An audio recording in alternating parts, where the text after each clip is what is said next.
Aujourd'hui, j'ai décidé de prêcher sur le passage des Actes des Apôtres, chapitre 15, versets 1 à 29. C'est un texte très long que nous avons lu tout à l'heure.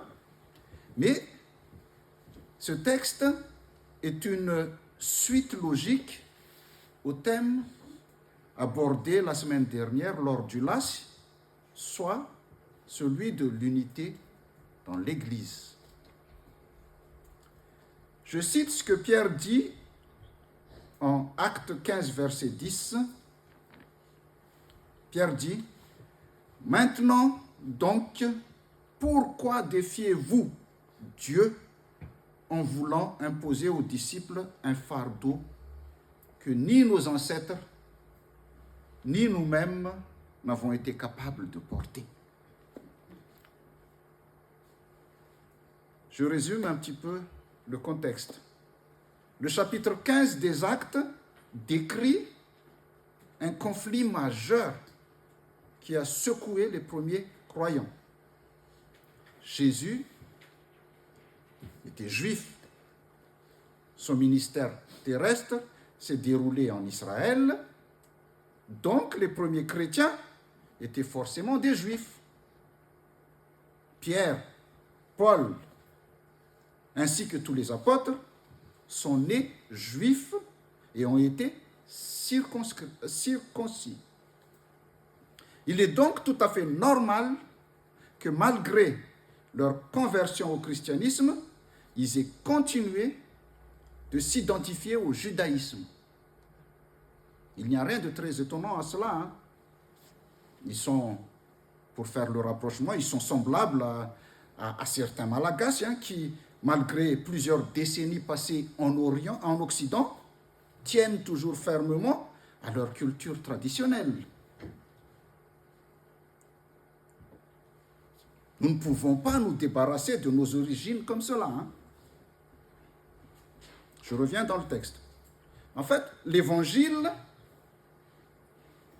se répand au-delà des frontières du judaïsme grâce aux persécutions et aux missions d'évangélisation des apôtres, en fait. Et beaucoup de païens ont été convertis et le Saint-Esprit leur a été donné. Betsaka zany ireo jentilisa nandray ny teny soratra masina ary nandray ny fanahy masina. Beaucoup de païens ont été convertis et cela a créé des tensions. Des tensions ont émergé au sein de l'Église primitive. La question qui s'est posée, c'est que faire des non-juifs qui se convertissent au christianisme? Doit-on les circoncire comme la loi juive l'exige ou non? Certains soutiennent l'idée de l'ouverture, tandis que d'autres s'y opposent. C'est le cas de l'église d'Antioche que nous avons lu tout à l'heure dans Acte 15. Antioche est une ville qui se trouve dans le sud de la Turquie actuelle, en fait. Donc, ce n'est pas en Israël. Ici, lors de leur deuxième voyage missionnaire, à leur retour à Antioche, Paul et Barnabas s'engagent dans une discussion animée avec des Juifs venus de Judée sur ce point, c'est-à-dire la circoncision. Ces Juifs de Judée disaient qu'on ne peut pas être sauvé si on n'est pas circoncis comme la loi de Moïse leur donne. Autrement dit, pour eux, il fallait d'abord embrasser le judaïsme en se faisant circoncire avant de pouvoir devenir chrétien.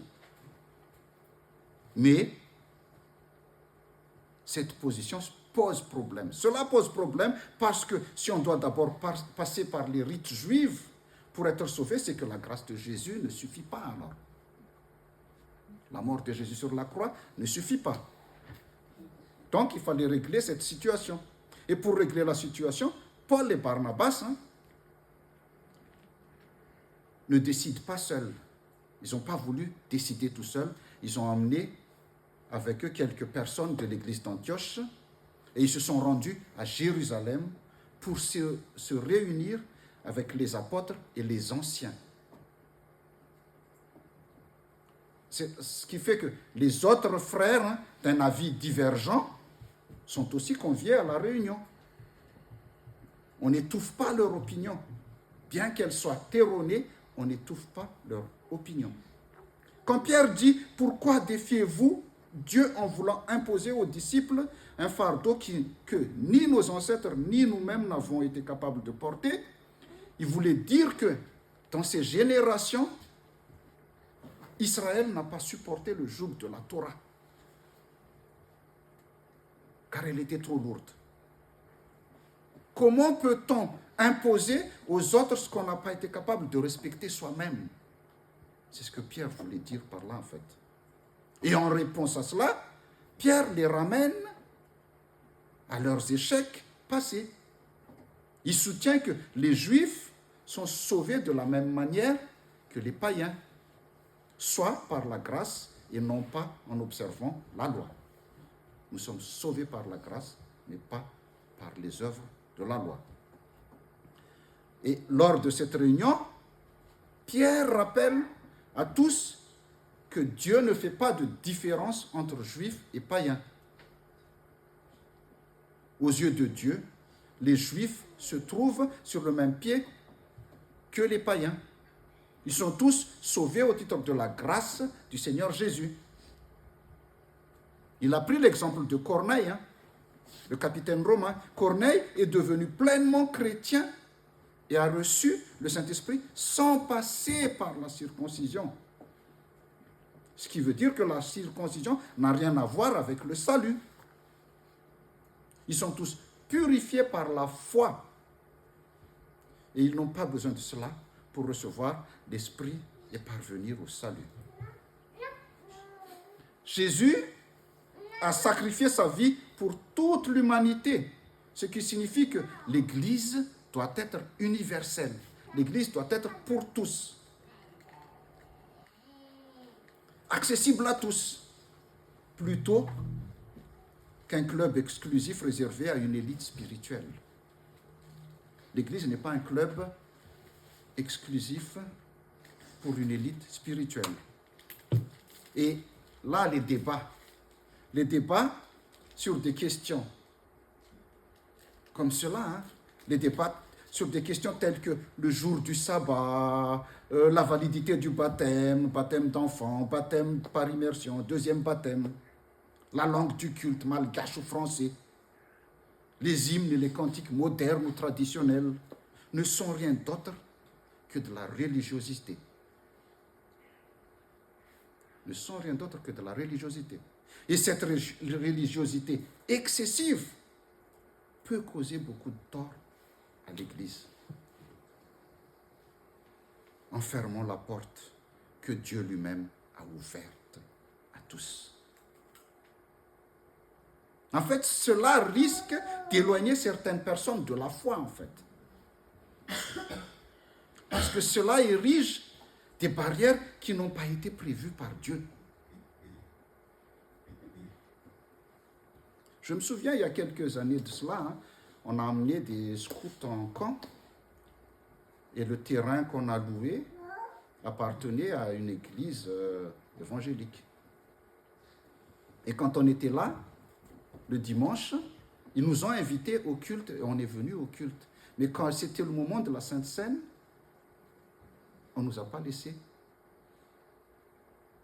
prendre la scène avec eux parce qu'ils ont dit c'est seulement pour ceux qui ont été baptisés par immersion.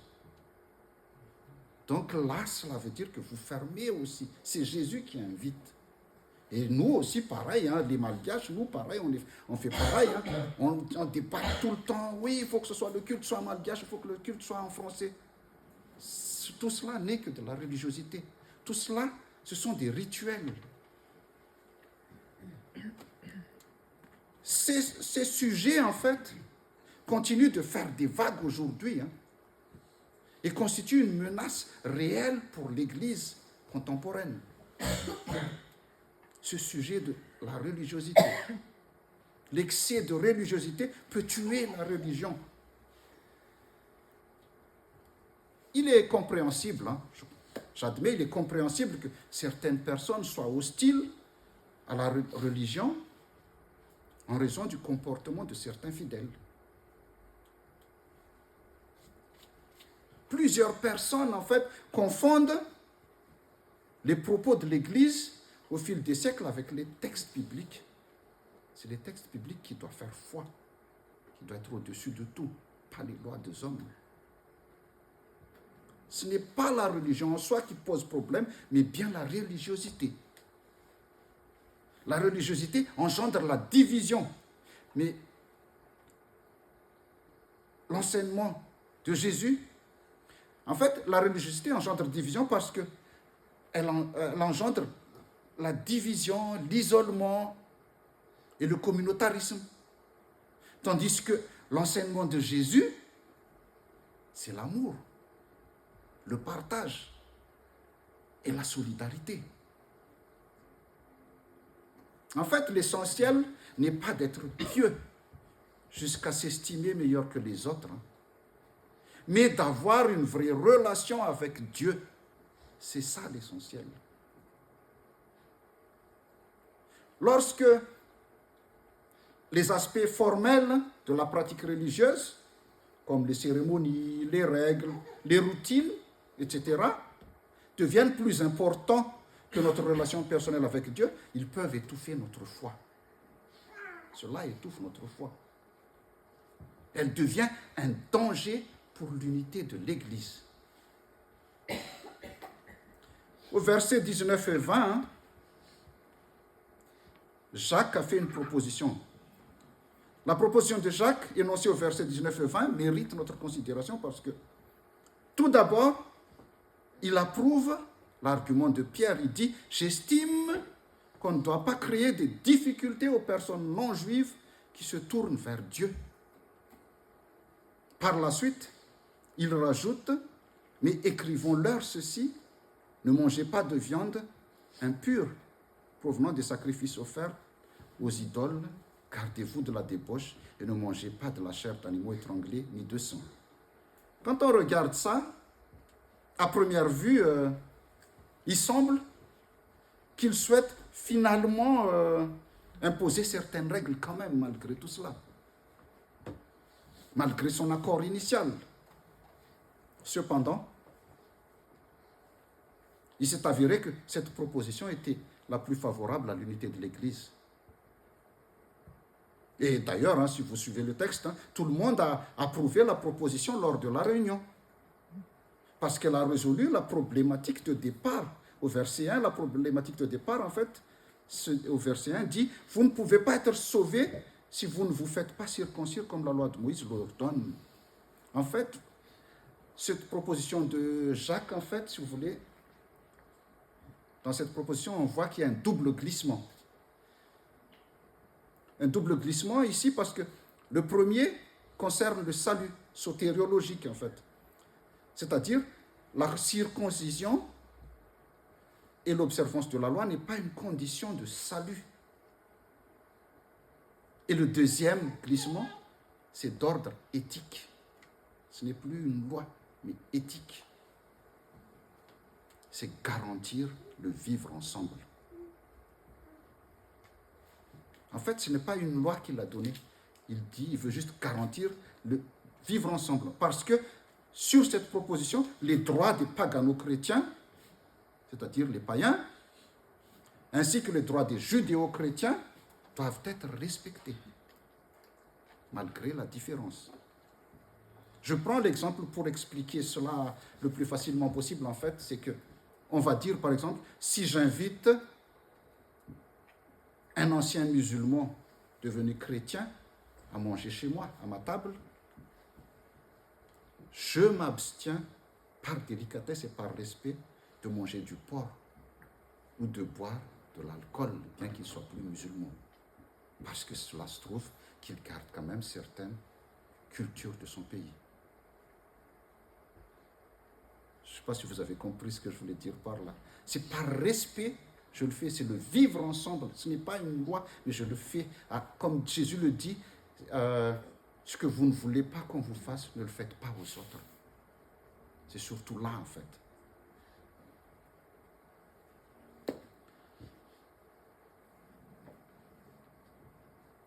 Chers frères et sœurs, en fait, notre texte du jour présente une procédure exemplaire pour résoudre les conflits.